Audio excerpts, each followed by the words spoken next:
इसमें देखो क्या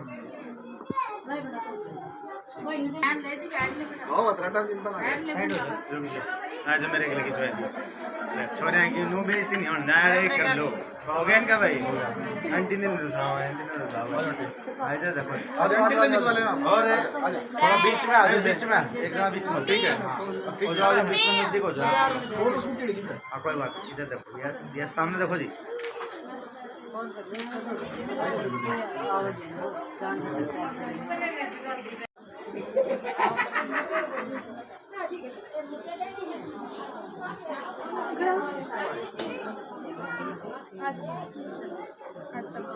इसमें देख आ लिया आ गया परंपरा फिर देख के था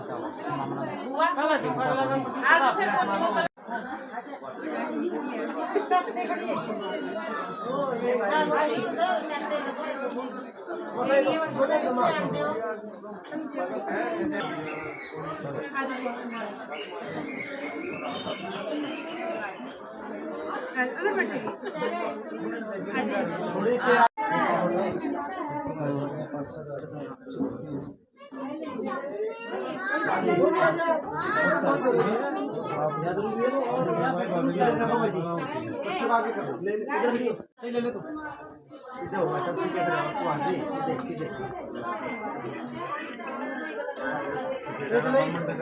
ले आधा ले फटाफट ले गाड़ी लेट हो रहे हैं फटाफट आ जाए ये बन गया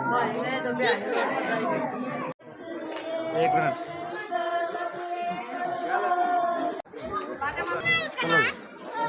गुंडन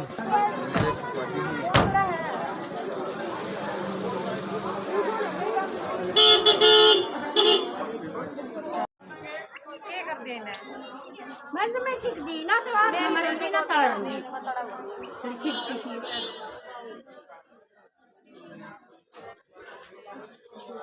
इतनी सारी ऊपर लग गई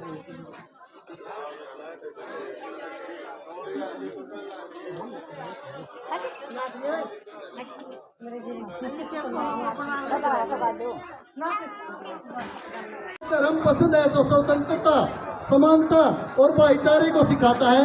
मुझे इस तरीके का धर्म पसंद है। डॉक्टर भीमराव अम्बेडकर ने फेमस कहावत कही थी। उसके बाद मेरे सामने इमेज है शहीद भगत सिंह की। आप सभी जानते हैं कि शहीद भगत सिंह के नाम पर ये हमारे देश में शहीदी दिवस भी मनाया जाता है। उनकी तो कितनी भी कहावतें हों वो भी बहुत ज़्यादा हो जाएंगी, मुझे बहुत ज़्यादा पता है, लेकिन मैं ज़्यादा टाइम नहीं दूंगा। एक फेमस कहावत है इनकी, आपको पता ही है, सरफरोशी की तमन्ना अब हमारे दिल में है, देखना है जोर कितना बाजुए कातिल में है। उसके बाद मेरे सामने मेजर दीनबंधु सर छोटू राम की ऐसी विचारधारा वाले ऐसे व्यक्तित्व अगर करना था तो दीनबंधु छोटू राम का एग्जाम्पल सबसे पहले आता था। उसकी एक छोटी सी बात के साथ मैं अपनी वाणी को विराम दूंगा। उन्होंने किसानों के लिए बहुत अच्छी बात कही थी। उनकी फेमस कहावत है, ऐ भोले किसान मेरी दो बात ले मान, एक तो बोलना सीख ले और दूसरा दुश्मन को पहचानना सीख ले। ये छोटू राम की फेमस कहावतें थी। प्लीज सर आप भी स्टेज पर आए। उसके बाद मैं आमंत्रित करना चाहूँगा कि जो बारात हमारी जींद से आई है, सुभाष कुंडू जी जो बारात लेकर आए हैं, उनके साथ उनके साथी आए हैं। उनके अपनी तरफ से, हमारे पूरे परिवार की तरफ से और मेरे पूरे गांव वालों वालों की तरफ से हमारे प्रांगण में जो दोनों बारात होती है उनका हार्दिक गहराइयों से स्वागत करता हूँ। Thank you. जय हिंद जय भारत। भावना हो। और अगर हम विवाह की बात करें तो सभी के मन में ये होता है कि एंटरटेनमेंट है, एंटरटेनमेंट और सिर्फ एंटरटेनमेंट और एंजॉय, डीजे बजेगा और बहुत सारा जो है एंजॉयमेंट होगा। लेकिन ये अनोखी शादी, तो इसमें जो इस तरह का एक वैचारिक गोष्ठी रखी तो बहुत मन को अच्छा लगा। और ये एक नई शुरुआत है, लेकिन शुरुआत होनी ज़रूरी है ताकि इसको देख के सभी इंस्पायर हों और आशा है कि सभी अपने घर में इस तरह की शादियां आगे करेंगे, क्योंकि मैं खुद इंस्पायर हूं कि मैं अपने बच्चों की शादियां इसी तरह से करूं। और रशियन सोसाइटी से जुड़े होने के कारण ये विचार हमारे दिमाग में आए हैं और आप लोगों तक पहुँचे, सभी तक पहुँचे, इसके लिए बहुत बहुत धन्यवाद। लेकिन मेरे को लग रहा है कि जितने भी लोग सामने बैठे हैं वो बहुत ही उत्सुक हैं कि ये जो आज ये शादी का जो उत्सव है ये किस तरह से मनाया जा रहा है। ये एक मेरे जीवन में मैंने पहली बार देखा है। मेरे को खुशी भी बहुत है इस बात की कि एक शादी के उत्सव को किस तरीके से उसमें सभी तरह के जो सामाजिक सुधार और अंधविश्वासों के विरुद्ध उसका उपयोग किया जा रहा है। मुझे तो यहाँ इस फंक्शन में यदि 12 घंटे भी बैठाया जाए तो मैं बैठा रह सकता हूँ, क्योंकि ऐसा जो शुरुआत करी है ये शुरुआत हर आदमी यहाँ से लेके जाए। और यदि वो जो ये तर्कशील जो लोग हैं, जैसे मेरी मुलाकात हुई सबसे पहले ये जो आपके सुभाष जी हैं, राजवीर जी हैं, तो ये राजस्थान उधर जाते हैं जो भी ऐसे प्रोग्राम होते हैं, और लोगों ने हमसे पूछा कि भाई इस तरह से ये शादी कहाँ है। तो मेरे और भी कई साथी बहुत ही उत्सुक थे, लेकिन वो इसीलिए नहीं आ सके कि उनके वहाँ भी आज खूब शादी थी। धन्यवाद करते हुए मेरी बात को यहीं समाप्त करता हूँ। धन्यवाद। डॉक्टर बहुत बहुत धन्यवाद। डॉक्टरों के प्रति जो मानसिकता है हमारी एक अलग प्रति, अक्सर ये कहा जाता है कि डॉक्टर बहुत पेट काटते हैं, बहुत ज़्यादा जेब काटते हैं, बिना मतलब का पैसा, अगर पेशेंट के पास पैसा नहीं है तो बिना पैसों के इलाज कर देते हैं। इस तरह की हस्तियाँ आज भी जिंदा है। देखो समाज के अंदर ऐसे अपवाद ही हो सकते हैं। इस तरह के डॉक्टरों के मामले में कम से कम डॉक्टर बहुत ज़्यादा पैसा हस्तियाँ कटती है और 2 मिनट का टाइम नहीं देते, फटाफट दवाइयों के नाम लिखे और पेशेंट को लिखा देते हैं। लेकिन बाबूलाल बहुत सुंदर तरीके से सारी बातें पूछते हैं, घर गृहस्थी की सब बहुत आराम से इलाज करते हैं, और आधा रोग तो वैसे ही कर जाते हैं इनसे जब बात करते हैं। कभी इनसे मिलना अकेले में बहुत अच्छा लगेगा और डॉक्टरों के प्रति हमारी जो मानसिकता है वो बदल जाएगी। शिवार्थी जी आए हुए। जय किसान। मेरे क्रांतिकारी साथियों,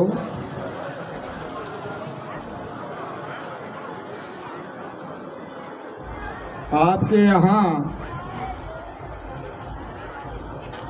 इस पावन समारोह में आकर के मैं अपने आप को एक नौजवान महसूस कर रहा हूँ। आदमी अवस्था से बूढ़ा और जवान नहीं होता है, बूढ़ा और जवान होता है विचारों से। और मुझे आपके यहाँ के सामाजिक क्रांतिकारी साथी सुभाष जी ने अपने इस महान कार्यक्रम में बुलाया, उसके लिए मैं उनका आभारी हूँ। और मैं पहली बार दृश्य देख रहा हूँ कि मानव सभ्यता का जो इतिहास शुरू होता है वो भारत से शुरू होता है, इसलिए मैंने भारत का नाम लिया था। हम वैज्ञानिक तौर से अगर अध्ययन करेंगे तो सृष्टि पे जब मानव आया है, जीव जंतु आया है, तो सबसे पहले अगर कोई सभ्य मानव हुआ तो भारत का हुआ है। और उस भारत के किसान ने कृषि का काम शुरू किया है। नग्न अवस्था में रहा, जंगली अवस्था में रहा, उसके बाद में निर्माण करते करते, विकास करते करते विज्ञान के रूप में आगे बढ़ते बढ़ते इस धरातल तक आया है।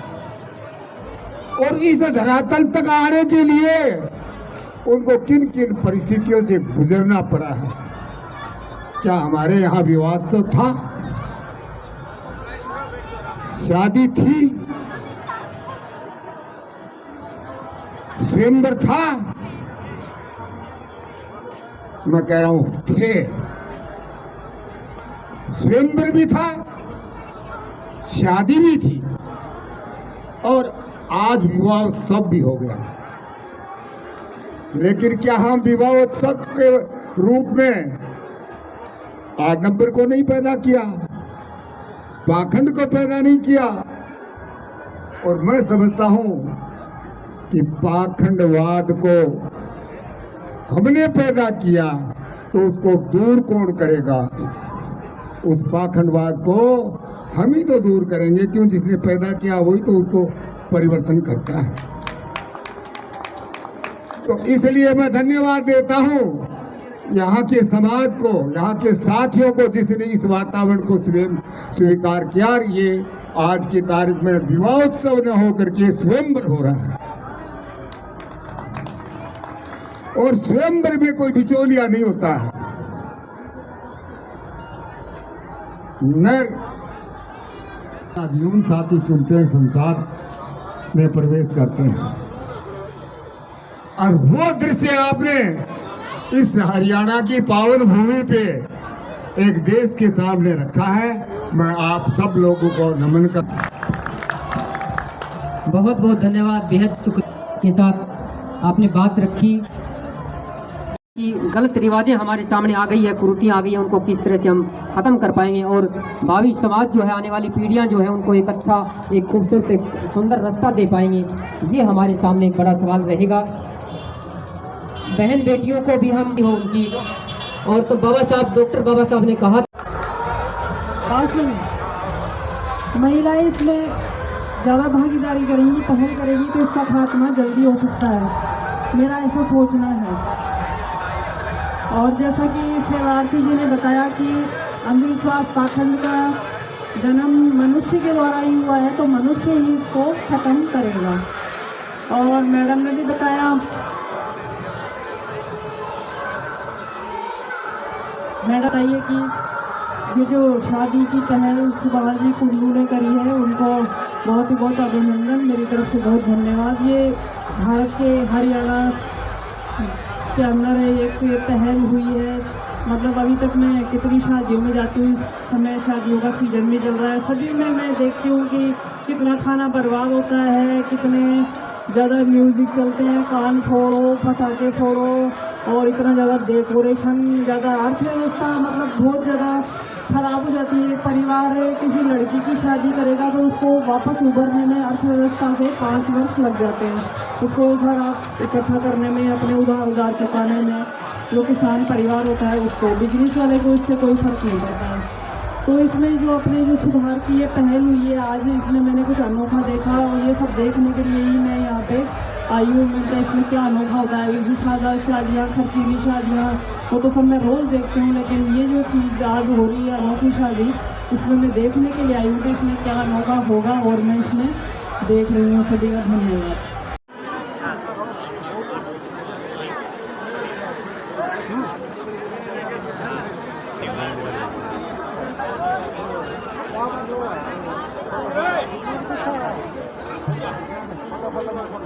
जैसा कार्ड में यही वो तस्वीरें हैं, यही वो विजुअल्स जिसमें आज शादी के दिन दिखाई दे रहा है, वो जो 50 कार्ड पर लिखे गए थे वो पूरे होते हुए यहाँ पर दिखाई दे रहे हैं, जब उन दोनों की मिलाई की जाए।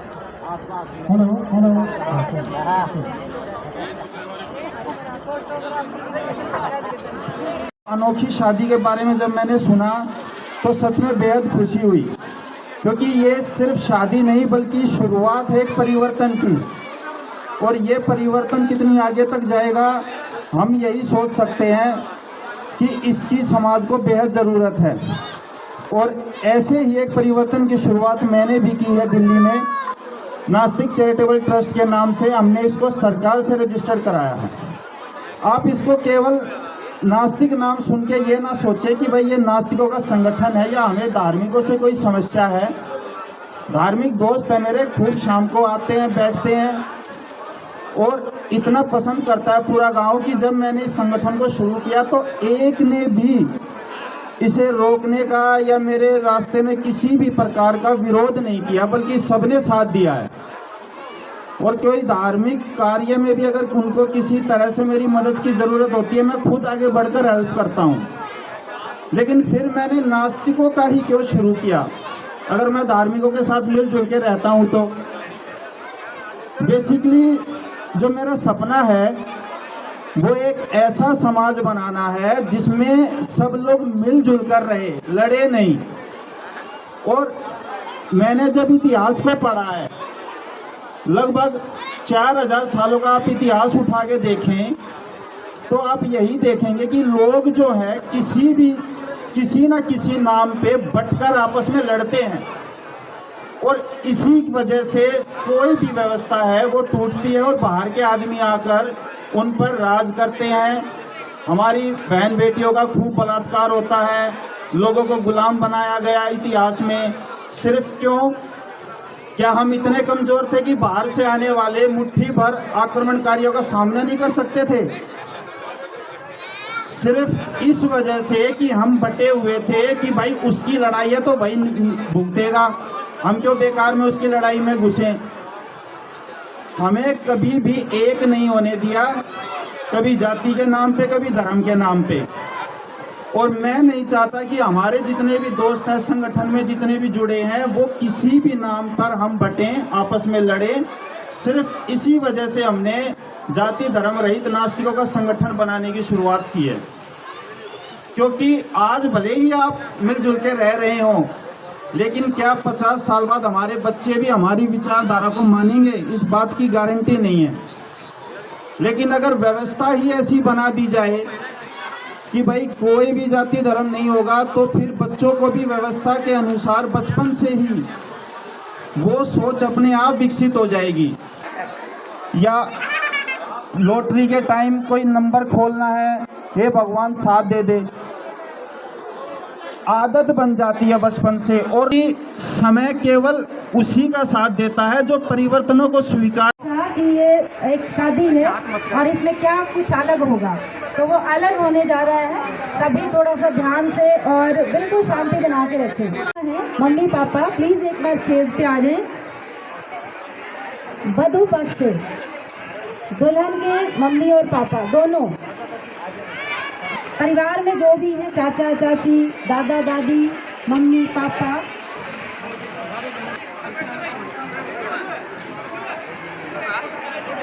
है दुल्हा सम्राट स्टेज पे आ जाएं और वधू दोनों स्टेज पे आए। कि से जब दूसरा व्यक्ति मिलता है तो संस्था बनती है, और संस्था बनती है तो आगे समाज बनता है। तो विवाह भी एक ऐसी ही मर्यादित संस्था है। अब इसमें निर्भर करता है कि हमारा समाज कैसा होगा, ये संस्था कैसी होगी। कि विवाह में जो लड़का और लड़की हैं उनमें अधिकार किसको अधिक है या किसको कम है, क्योंकि अभी तक ऐसा ही होता आ रहा था कि लड़के को अधिकार ज़्यादा है तो लड़की को कम है। जो हमारे समाज का दर्पण हो जाता है आगे, उसी तरह का समाज होता है।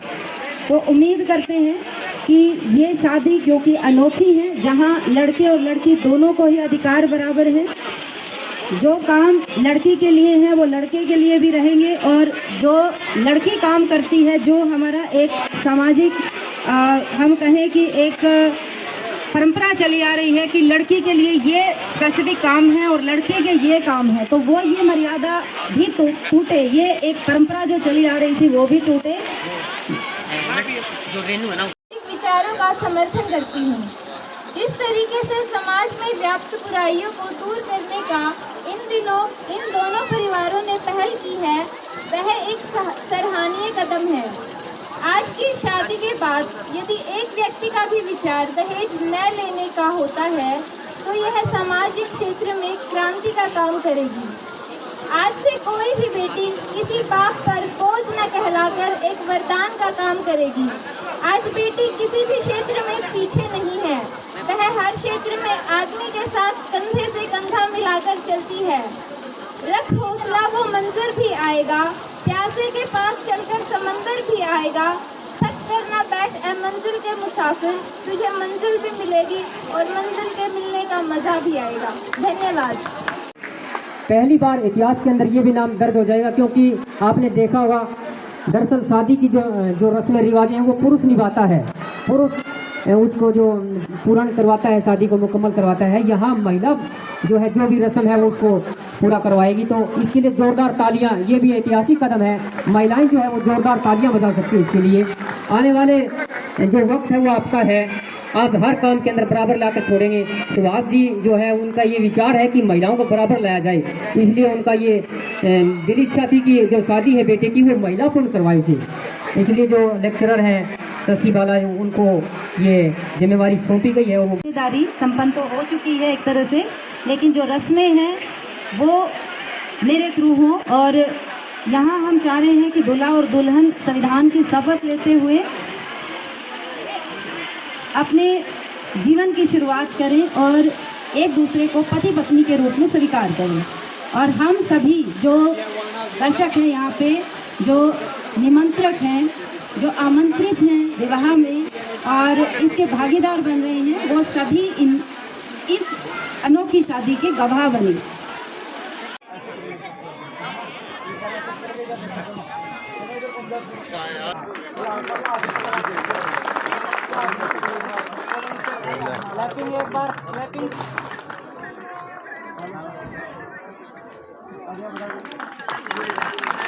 दूल्हे ने दुल्हन को वरमाला पहनाई, उसके लिए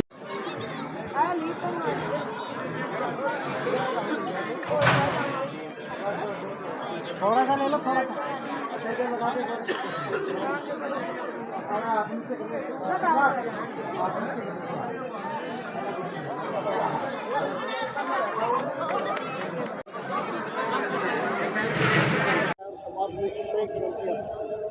जी बहुत बहुत धन्यवाद। आज का जो ये एक अनोखी शादी हुई है, सुभाष कुंडू ने अपने लड़के की शादी की थी, तो इसके अंदर यही था कि जो गली छड़ी जो रिवाजें हैं या जो पाखंड है उसको दरकिनार करके एक अच्छा संदेश देना समाज को। और जिस तरह के जो बाजारवाद आ रहा है समाज के अंदर, जो बिना मतलब का तड़क भड़क है और उसके नाम पर जो पैसा जेब से निकाला जा रहा है लगातार, उन चीज़ों को ख़त्म कर करके एक अच्छा संदेश देने के लिए ये इसलिए किया गया था।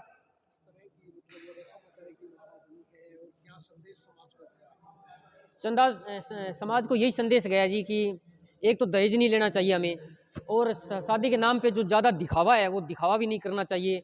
बड़े लेवल पर पटाखे बजाना, बड़े लेवल पर डीजे साउंड बजाना, इस तरह की चीज़ों को समाज को बचना होगा, ताकि समाज जो है वो गली छड़ी व्यवस्था से बाहर निकल करके और एक नई जो पाखंड के जो बाजारवाद के रूप में जो नई चीज़ें आ रही है उनसे भी समाज को बाहर निकालना ये मुख्य उद्देश्य रहेगा।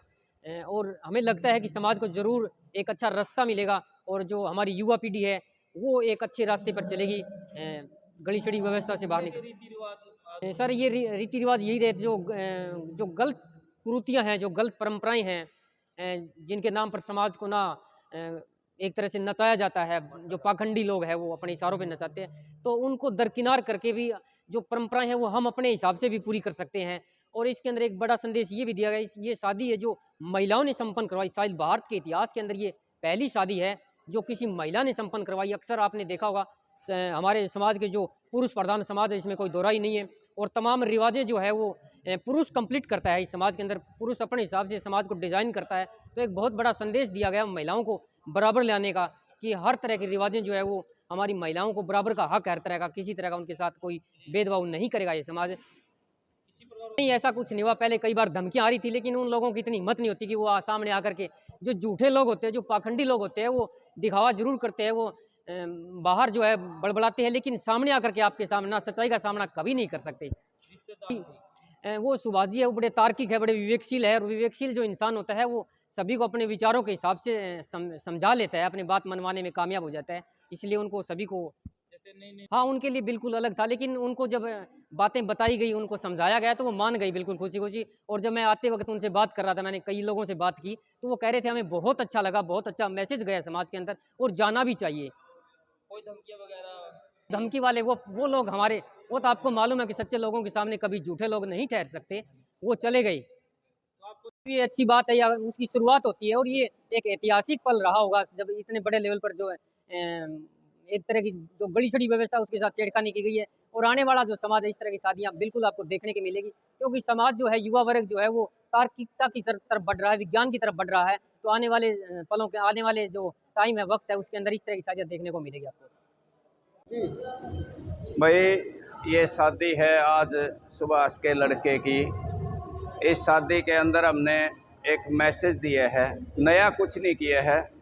बहुत साल पहले बुज़ुर्गों की हमारी एक परंपरा थी जिसमें कोई फेरे का कोई कंसेप्ट नहीं था, पंडित का कोई नहीं, हवन का कुछ नहीं था। ये तो आर्य समाज आने के बाद फेरे और हवन आया है। उससे पहले एक चुंदड़ी रस्म होती थी, चुंदड़ी उड़ाते थे, हार डालते थे, फूलों की माला, और शादी हो जाती थी। बाकी सगाई खुद समाज करता था, रंग लेना जिसको बरी लेना कहते हैं वो भी खुद करते थे, और विदाई भी हम खुद करते थे। कहीं किसी पंडित की, कहीं किसी मौलवी की, किसी हवन की, किसी यज्ञ की कोई ज़रूरत नहीं थी। बस उस पर पुरानी परंपरा पे लौटे हैं, नया कुछ नहीं है। कुछ पुरानी रस्में थी, जैसे समधी मिलाई, यानी पुरुष आपस में कर लेते थे। महिलाएं यूँ कहते थे कि लड़के की जो माँ है वो तो बारात में जा ही नहीं सकती, उसको तो पाप लगेगा अगर वो फेरे देखेगी। क्यों भाई, क्यों लगेगा? तो उसको भी हम लड़के की माँ को भी ले गए हैं, और बल्कि पुरुष की वो मिलनी बंद करके हमने, और महिलाओं की समधनों की, दोनों की, लड़की की माँ और लड़के की माँ की हमने मिलनी कराई है। सर कौन सी शादियों में आपने ये देखो, ये पाखंड है, एक ढोंग है, एक भ्रांतियाँ फैलाई गई है, महिलाओं के अधिकारों से खिलवाड़ किया गया है। जो मर्द हैं, पुरुष प्रधान समाज है, वो महिलाओं को आगे नहीं आने देता था। आज भी शमशानों में दूर नहीं, उनको दूर बिठाया जाता है, वहाँ भी चिता के पास नहीं जाने देते। तो इस प्रकार की ये रूढ़िवादी परंपराएं थी, उन चीज़ों को बदला गया है, छोड़ा गया है, जिनकी कोई ज़रूरत नहीं है, गैर ज़रूरी है। अब आप देखो, जैसे कंगने की रस्म है, कंगना सुबह जैसे बहू आ गई आज, लड़का तो वो उनकी भाभी खिलाएगी, कोई अंगूठी डुबो देती है तसले में या प्रांत में, दूध कच्ची लस्सी वाला पानी में, और वो ढूंढते हैं, उसमें हार जीत होती है। उस अंगूठी को जुए की अंगूठी बोलते हैं, यानी जुआ। अगर जुए का देखा जाए, जुआ का सबको पता है जुआ क्या है। शादी भी एक जुआ है अगर मोटे तौर पर देखा जाए। उस रस्म को इसलिए करते थे कि लड़का लड़की देखे हुए नहीं थे आपस में कभी, तो वो खुल जाएं, थोड़ा सा उनका हाथ उथ मिल जाए भाई, थोड़े से खुल जाए, थोड़े एक से डर निकल जाए उनका। लेकिन आज इसकी क्या जरूरत है? आज तो सगाई होते, लड़का लड़की वीडियो कॉल करके सब कुछ बातें करने लग जाते हैं। अब तो कोई जरूरत नहीं है। वो मकसद वो था कि खुल जाएं बच्चे, आपस में घुल मिल जाएं थोड़े से। शादी को मैंने मौलवी बुलाते नहीं थे, हमारे बूढ़े का कोई धर्म नहीं था। मेरे फादर भी 87 साल की उम्र में एक्सपायर हुए 12 में। वो कभी मेरे गांव के मंदिर में नहीं गए, कभी तीर्थ पे नहीं गए। सिर्फ वो काम करते हुए किसान थे, हल चलाते थे, चल रहे ले राम का नाम, नहाते थे राम राम राम। हमारे पे हिंदू धर्म थोप दिया गया, जैसे मौलवी तो बुलाते नहीं, पंडितों ने पसारा कर लिया था हमारे में, और ये चीज़ें पंडितों ने थोप दी थी हमारे ऊपर। तो फिर मुस्लिमों को हम कैसे कहें, हमारे थी नहीं परंपरा। घुसपैठ तो इन्होंने की है, पुजारी पुरोहितवाद है, ब्राह्मणवाद है, इसने की है, हमने उसको छोड़ दिया। उनको टारगेट क्या किया है? वो गैर जरूरी है, फालतू का टाइम लगता है, उसमें आनी जानी कुछ है नहीं। क्यों? हमने दोनों ने, समाज ने तय करना है, लड़का लड़की की शादी भी हमने तय करनी है, फिर वो उनका मिलन भी हमने तय करना है, बारात का अरेंजमेंट भी हमने तय करना है। जरूरत ही को नहीं उस चीज़ की। जैसे बुजुर्ग हर आदमी खुद पे गुजरती है और समाज में देखता है। हम जैसों की इतनी उम्र हो गई है, हमने देखा है कि इस ढोंग में कितना समय लगता है, कितना समय बर्बाद होता है। शुरू में पैसे हम देते थे, अब मांग की जाती है, 2-2 घंटे टाइम लगाया जाता है, समय खराब किया जाता है, अंधविश्वास में पहुंचाया जाता है कि ये फेरे नहीं हो गए तो ये हो जाएगा, अपशकुन हो जाएगा, डराया जाता है हमें। तो हम इसे, जो हमारे बुजुर्ग करते थे उसी तरह करें, हमने किसी डरने की जरूरत नहीं। इससे क्या जरूरत? ये कह रहे हैं ऐसा है, किसी भी साइंस में देखो, जब भी कोई वस्तु जलती है उससे कार्बन डाइऑक्साइड निकलती है। कार्बन डाइऑक्साइड पेड़ पौधों के लिए तो सही हो सकती है, लेकिन इंसान के लिए, पशुओं के लिए हानिकारक है। ये ऑक्सीजन तो निकलती नहीं, तो उसमें वो कौन सा कह रहे हैं, उससे शुद्ध कैसे होता है? शुद्ध तो पेड़ पौधे लगाए हुए हैं, ऑक्सीजन छोड़ते हैं, कार्बन डाइऑक्साइड ग्रहण करते हैं। हवन से कुछ नहीं होता। घी तो खाने की चीज़ है, उसको फूकते जलाते क्यों? खाओ। तो आप लड़के के क्या सारा जो लड़की पक्ष वाले बेहद खुश थे, और बहुत सारी परंपराएं तो पुरानी परंपराएं तोड़ी गई, और जो सरल और हमारी जो पुरानी परंपराएं वो हमने कायम की। जो परंपराएं तोड़ी, एक बार उनके बारे में बताएं सर। और जो अब ये देखो जी, हमारी ये सदियों पुरानी परंपरा है, हमारे बुजुर्गों की हजारों सालों से। हमारे शादियां ऐसी ही होती थी, लड़का लड़की एक दूसरे के माला डालते थे, और वो जिसको हिंदी में आप चुनरी उड़ाना कहते हो, और अपने हरियाणा में, ठेठ हरियाणी भाषा में अगर आप उसको बोले लत्ता उड़ाना, तो वो हमारी सदियों पुरानी परंपरा है। लत्ता उड़ाना की तो सर जैसे वो एडिशनल था, वो अच्छा। वो एडिशनल था, अतिरिक्त। वो विपरीत परिस्थितियों में, सामान्य परिस्थितियों में भी यही था, सामान्य में भी बिल्कुल सामान्य में था ये। अच्छा। हाँ, वास्तव में तो था। अब हम किस सभ्यता के अनुसार जी रहे थे और जिनको आपने दूर किया है, जो वो परंपराएं बताएंगे? नहीं, जो हमारी पुरानी सदियों पुरानी परंपरा है वो कितनी आसान और सरल है। अब देखो, एक दौर बीच में ऐसा आ गया, जो लड़की शादी के दिन विधवा होगी तो जिंदगी भर उसको दोबारा शादी करने की इजाजत ही नहीं थी। वो कितना गलत था, और ये हमारे सदियों पुराना है। अगर प्रथा की बात कर रहे हो सर, सती तो आम थी। अगर कोई मिस हैपनिंग होती, हादसा को किसी औरत का पति गुजर जाता था तो उसका देवर है, जेठ है, उसमें वो उसके साथ जोड़ देते थे, वो रीमैरिज थी। लेकिन कुछ वर्गों में ऐसा था कि रीमैरिज की इजाज़त ही नहीं थी। उनको, उन विधवाओं को सीधा, या तो ये जो अपने काशी बनारस है, वृंदावन है, इनमें जबरन जोक देते थे और पूरी ज़िंदगी उनकी बदतर ज़िंदगी होती थी। सर, लड़के की माँ भी बारात में गई है, लड़के की दादी भी बारात में गई है, लड़के और लड़की की माँ, उनकी हमने मिलाई करवाई है, मिलनी करवाई है। मिलाई मिलनी एक ही बात है। लड़के की दादी, लड़की की दादी, उनकी मिलनी करवाई है, मिलाई करवाई है लड़की वालों की तरफ से। सर, इस आज के पूरे आयोजन में केवल एक 500 रुपये, एक वो खुशी के तौर पे उसने वेटर ने मांगे थे, मैंने उसको 500 रुपये दिए थे। इसके अलावा मेरा एक सिंगल भी रुपया खर्च नहीं हुआ।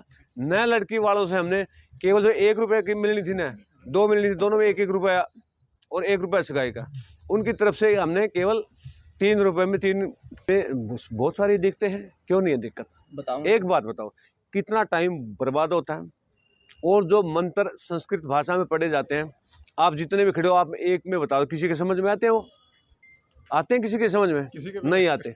और आप अर्थ पूछो, कभी अर्थ भी नहीं बताया जाता। जो चीज़ हमारे पल्ले ही नहीं पड़ रही है, उसको क्यों डोरे हम? कमेंट में ये आ रहे हैं, हाँ, लोग हैं उन मंत्रों को, एक ऐसे बुरे वर्ड हैं, आप समझ भी नहीं पाओगे। हाँ, वो कहने पढ़ो।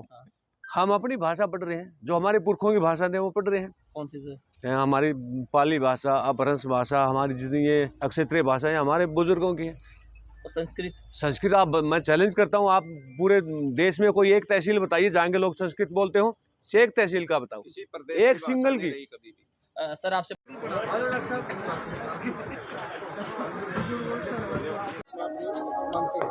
ये ऐतिहासिक शादी है अपने आप में।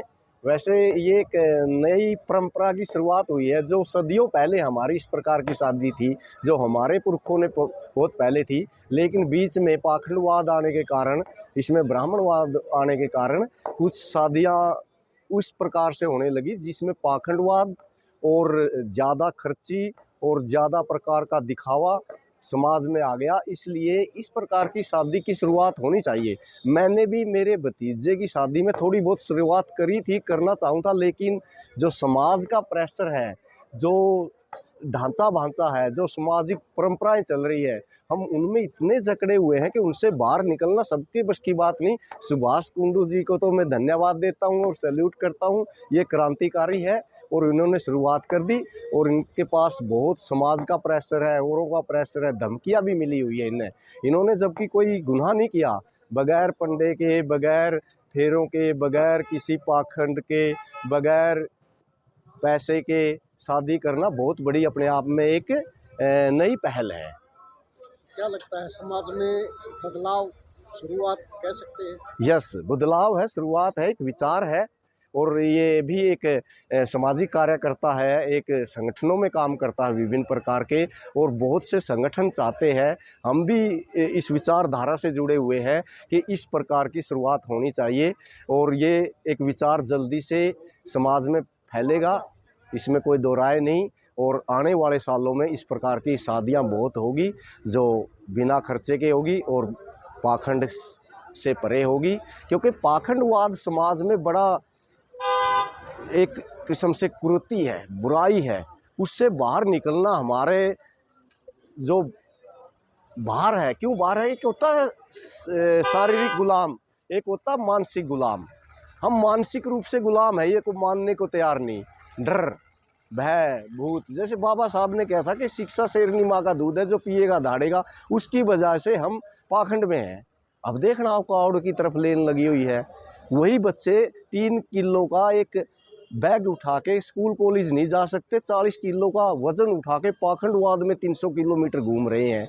वो ये पाखंड बढ़ रहा है। अभी सुभाष जी ने कहा ना कि औरतें व्रत रखती है उम्र बढ़ाने के लिए, लेकिन हमारी माँ, मेरी माँ ने कभी नहीं रखा, हमारी दादियों ने कभी नहीं रखा, तब नहीं था। इसका मतलब समाज में पाखंडवाद ज़्यादा बढ़ रहा है, उसको कहीं ना कहीं तो रोकना पड़ेगा।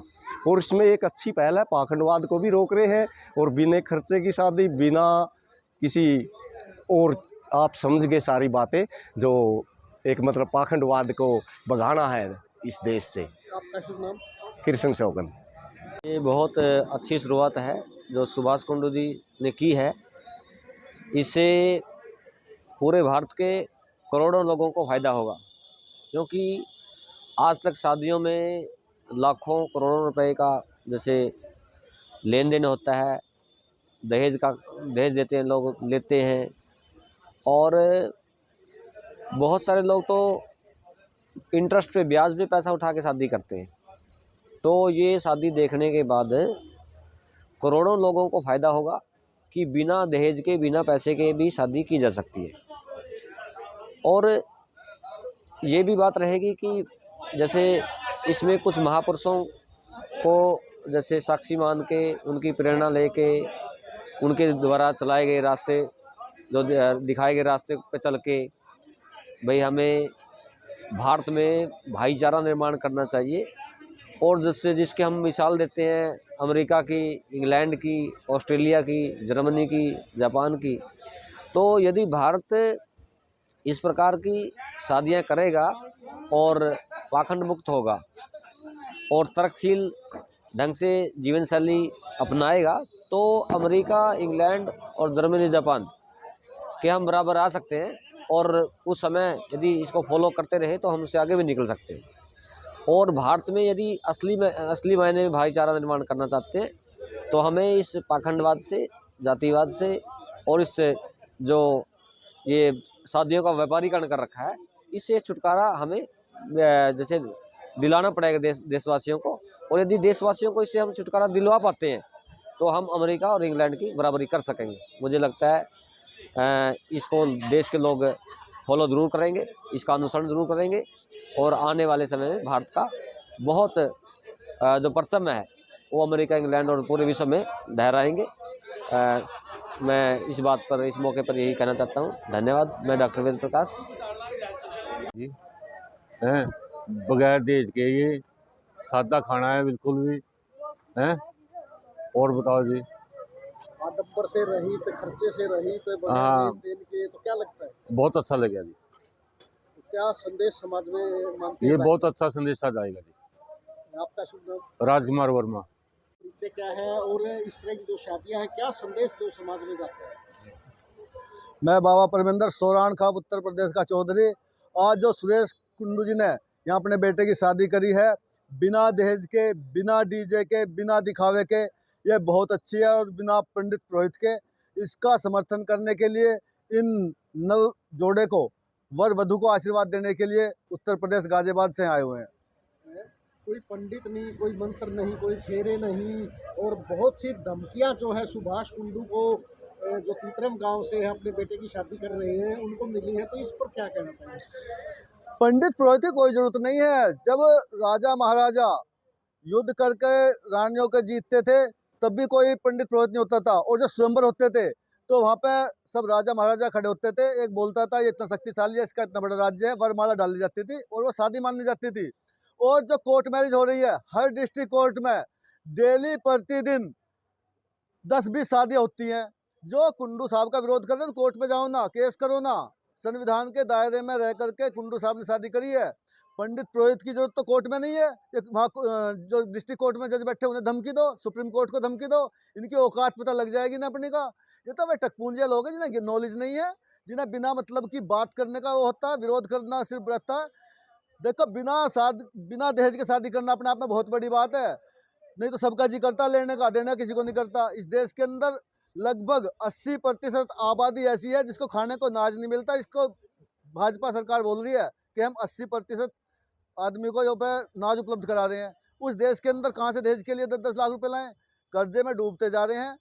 तो ये बहुत ही अच्छा है, इससे शिक्षा बढ़ेगी। देखो शिक्षा का महत्व है, जितने यूरोप कंट्री हैं अगर वो विश्वगुरु बने हैं, वहाँ खुशहाली है, तो वहाँ पे महिलाओं का और पुरुषों का समान अधिकार इसलिए बना, और वहाँ पे महिला भी इतनी शिक्षित हैं जितने पुरुष हैं। तो हमारे देश में लड़कियों को पढ़ाते नहीं हैं, बल्कि उनकी दहेज के लिए पैसा जोड़ते हैं। तो समाज के लिए संदेश जाएगा कि हम अपनी बेटियों को ठीक से पढ़ाएं और वह समाज में पुरुषों की बराबरी में आए और ये देश विकसित देश बने और यहाँ पे खुशहाली आए। Thank you sir. धमकी देने वाला है कोई, वो भी लड्डू खा जाएगा आके। हाँ जी, हाँ जी। भीमराव अंबेडकर ने भी एक बात कही है जी। कि शिक्षा शेरनी का वो दूध है जो पिएगा वो दहाड़ेगा। तो क्या ये इस तरह का परिणाम है? बिल्कुल, भीमराव अंबेडकर जी अपने आप में उन्होंने बहुत सारी डिग्रियां ली, विदेश में पढ़े, बहुत बड़े ज्ञाता थे। उनकी हर बात का समर्थन किया जाएगा, क्योंकि वो उस टाइम पे विदेश गए थे जब लोग यहाँ पे 5वीं पास नहीं कर पाते थे, और उन पर वो उंगली उठाते जिन्होंने कभी संघर्ष नहीं किया। वीर जो अपने अंबेडकर जी हैं, इनके संघर्ष को नमन है, इनके ज्ञान को नमन है, इनकी प्रतिभा को नमन है। बहुत ही विद्वान आदमी थे। इनकी जो भी बात कही गई है शिक्षा के क्षेत्र में, समाज सुधार के क्षेत्र में, वे सराहनीय है। उनका हम सभी समर्थन करते हैं, और अंबेडकर जी का जो विरोध करता है बहुत गलत है। के खिलाफ रही, लेन देन के खिलाफ रही। ये हमारा सुभाष भाई हमारे पास कांस्टेबल रहा है, मैं इंस्पेक्टर रिटायर हूँ। ये क्रांतिकारी आदमी है, इसने जो ये कराया है हम इसका समर्थन करते हैं। क्या संदेश जाता है कि इस तरह की शादी ये शादी बहुत ही अच्छी चीज़ है। अब ये कहते हैं भाई दूसरी जाति में शादी नहीं कराएंगे। अब गरीब आदमी भी दूसरे उसे शादी लेने लग रहे, उसका जाति पूछते हैं है?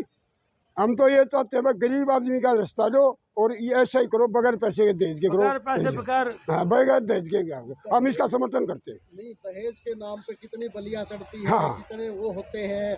और बलिया क्यों, गवर्नमेंट ने ये थाने बनाए लेडीज, और जितने बेचारी इतनी तंग हो रही है। हमारा डकैत के मुकदमे इतने ज्यादा नहीं, मैं पुलिस अफसर होने नाते कहता हूँ, इतना दहेज के केस है हमारी बाल बेटी। हाँ, बड़ा पाखंड। ये सुभाष जी ने बहुत ही अच्छी चीज उठाई है, इनका धन्यवाद करते हैं। मेरा भाई और इन भाइयों को जो यूपी से आए और करें, इनका समर्थन। और हम उसको आगे लेके जाएंगे। आप अपने बेटी की जो शादी है, क्या इसी परंपरा से? बिल्कुल ऐसे करेंगे हम, ऐसे सोच के चलेंगे हम कि हम जैसे सुभाष भाई ने किया, ऐसे हम अपने बच्चों की शादी करें। क्या नाम आपका? रघुवीर कुंडू। है। सबसे पहले तो मैं अपना परिचय दे दूं। मैं राष्ट्रीय दांगड़ खाप चौधरी कैप्टन विनोद कुमार, जिला बागपत, उत्तर प्रदेश। जी, सुभाष जी ने एक हमारी आंखों से पर्दा हटाया है। प्राचीन संस्कृति हमारे इस देश में, आर्यवर्त में, भारत में पहले भी शादी ऐसे ही होती थी। बीच में जो पाखंड, ढोंग, लालची व्यापारियों ने गरीब को गरीब बनाने के लिए और खुद को धनवान बनाने के लिए अनेकों रीति रिवाज और परंपरा बनाई है। उन झूठी परंपरा, ढकोसले, ढोंग और गरीब को जो है स्टेबल रखने के लिए, गरीब ना हो जाए। किसान कमाता है, गरीब कमाता है, पढ़ाई पे खर्च करता है, बच्चों की शादी पर अनावश्यक खर्च करता है, उसके लिए शादी उदाहरण बनेगी। और आगे चल करके मैं अगर यहाँ पर बोल रहा हूँ, आपका चैनल का नाम क्या है? गदर मीडिया नाम। गदर मीडिया पर अगर मैं बोल रहा हूँ, ये केवल आपका ही या सुभाष जी का ही या हमारे जो पुलिस अधिकारी है इनका ही फर्ज नहीं है। हम लोग खासतौर से खाप चौधरी, सरपंच, प्रधान, जो जनप्रतिनिधि हैं, खुद उनके पास कितना धन है उसको पे ध्यान ना दे करके गरीब को बताएं कि आप शादी में गरीब मत होइए। और जो ढोंग आडंबर के लिए गरीब आदमी अपनी जमीन, जायदाद, धन दौलत गिरवी रखता है, उनको बचाने के लिए हम सबका कर्तव्य बनता है कि हम अभियान चलाएं। और कोई गरीब अगर ऐसा आयोजन कर रहा है, वो नाराज होगा थोड़ी देर के लिए, उसको बता दे मैं आपकी बेटे या बेटी की खर्चीली शादी में नहीं आऊँगा। मैं आपको खुशहाल देखना चाहता हूँ, आपके बच्चों को शिक्षित और खुशहाल देखना चाहता हूँ। टीवी पर तो बहुत बोलते हैं, जाकर आज जो यहाँ शादी में बोल रहे होंगे ना बहुत लोग, कल महंगी शादी में वही महंगे तोहफे भी ले जाएंगे और अपने बेटे बेटी की शादी में महंगी डिमांड भी करेंगे। अब हमें इस शादी से शिक्षा लेना है और इस परंपरा को ही मान करके प्राचीन परंपरा है, ये कोई नई परंपरा नहीं है। इसको आगे बढ़ाने के लिए एक दूसरे को बातचीत करना है, सहयोग करना है। मैं आपके चैनल का धन्यवाद करता हूं कि आपने मेरी बात को काटना नहीं है। बहुत सी शादियां ऐसी होती हैं जिनमें क्रेटा और फलाना दकड़ा गाड़ियों की डिमांड की वजह से मौके पर ही टूटती है। तो क्या कहना चाहेंगे, ये उदाहरण है? देखिए, थोड़ा सा बुजुर्ग होने के नाते और जिंदगी का अनुभव होने के नाते मैं बताता हूँ, क्रेटा हो या एरोप्लेन दे दो, बच्चे शरीर से, मन से, शारीरिक रूप से मजबूत होंगे तो शादी नहीं टूटेगी।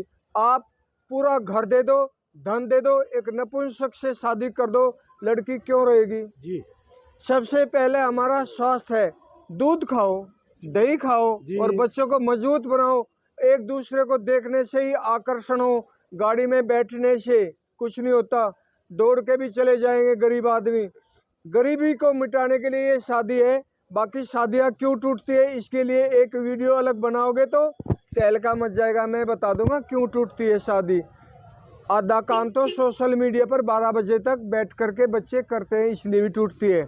बच्चों को नैतिक, अपने पूर्वजों के आचरण और खुद का आचरण, घर में माँ बाप दादी इकट्ठे परिवार का रहना बहुत जरूरी है। कोई शादी नहीं टूटेगी।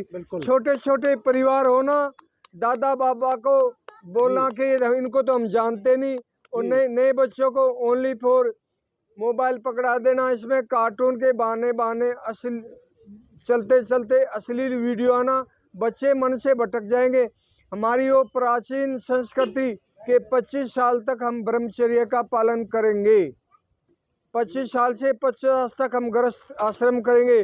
50 के बाद मेरी तरह समाज में वर्ण आश्रम समाज का मार्गदर्शन करेंगे। और जब 75 साल से आगे जीते हैं तो हम और भी ज़्यादा आध्यात्मिक, भावनात्मक बच्चों को उनके भविष्य के लिए मार्गदर्शन करेंगे। आज क्रेटा, ये जितनी कंपनी है, जितने मैरिज होम हैं, जितने हाल बने हैं, कौन सरकार इन पर रोक लगाएगी? इन पर रोक लगनी चाहिए। शादी घरों के अंदर होनी चाहिए।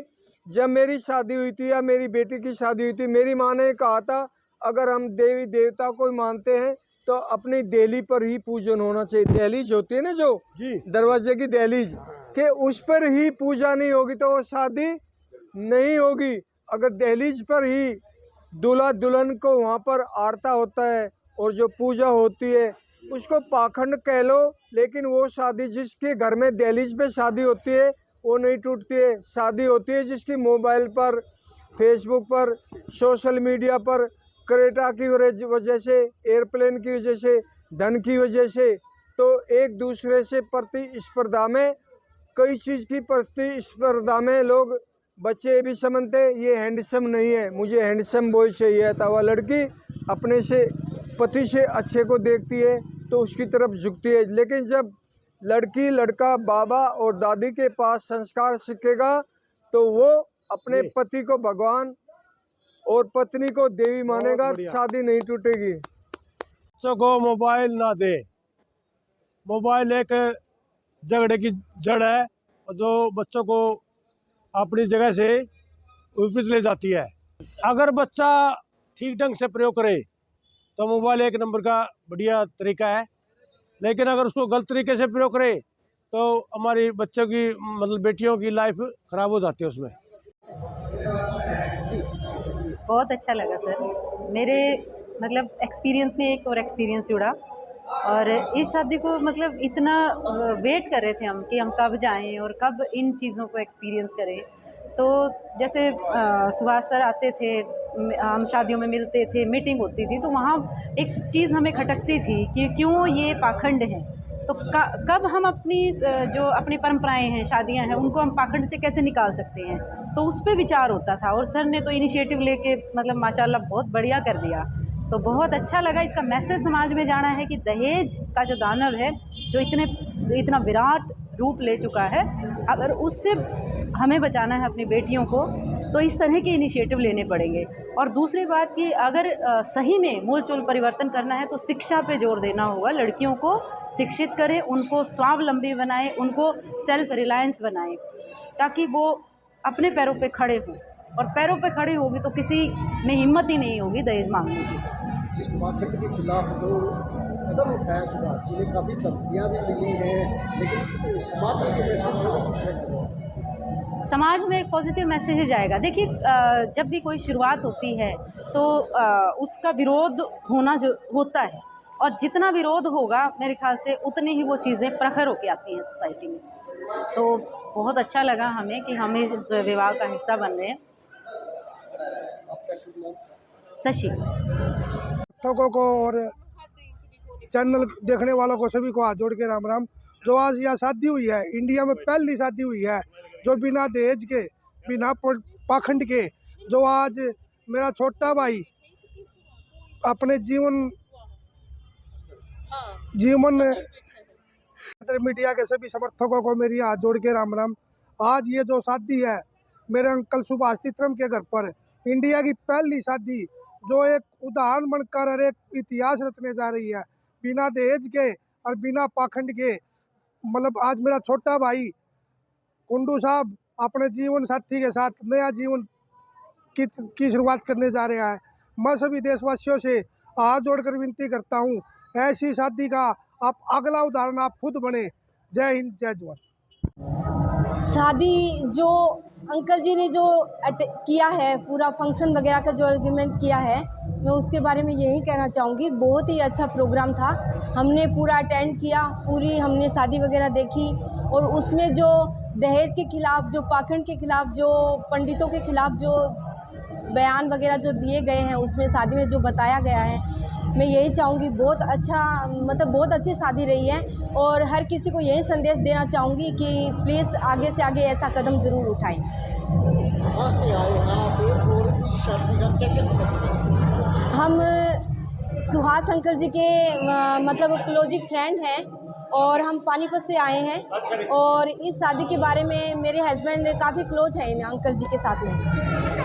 क्या लगता है कि इस शादी से समाज के अंदर कोई जागरूकता आएगी, किसी प्रकार का संदेश किस तरह का गया? बहुत ज़्यादा बदलाव आएगा, क्योंकि अंकल जी ने जो ये कदम उठाया है, आगे से आगे जितने भी फ्रेंड सर्कल में हैं और हैं, इनके जान पहचान वाले भी कोई हैं, तो मैं यही चाहूँगी कि वो भी शायद उनकी भी सोच बदली है कहीं ना कहीं, और वो भी आगे से आगे कहीं ना ज़रूर कदम उठाएंगे। और हम भी पूरी कोशिश करेंगे, क्योंकि जो हमने ये सिस्टम जो देखा है, तो हम यही चाहेंगे कि पंडितों का जो भी सिस्टम है वो ख़त्म किया जाए। जिस तरह की जागरूकता हो, पहली बार महिलाओं ने हर रस्म निभाई, महिलाओं को इतने बड़े अधिकार मिले हैं, इतना बड़ा करके दिखाया है सुभाष जी ने, उस पर क्या कहना है? देखिए, अभी धीरे धीरे सब सिस्टम चेंज होने लग गया है। पहले जैसी कोई बात तो है नहीं कि चलो कहीं लेके गए तो लेके गए, ना लेके गए तो ना लेके गए, लेकिन अब हर सिस्टम चेंज हो गया है। मैं यही चाहूँगी कि बहुत अच्छी बात है, बेटियों के बारे में भी, बहुओं के बारे में भी, और औरतों के बारे में भी, कि हर जगह सिस्टम चेंज हो रहा है, वहाँ खुले आम मतलब हर चीज़ में सपोर्ट किया गया है। बहुत अच्छी बात है।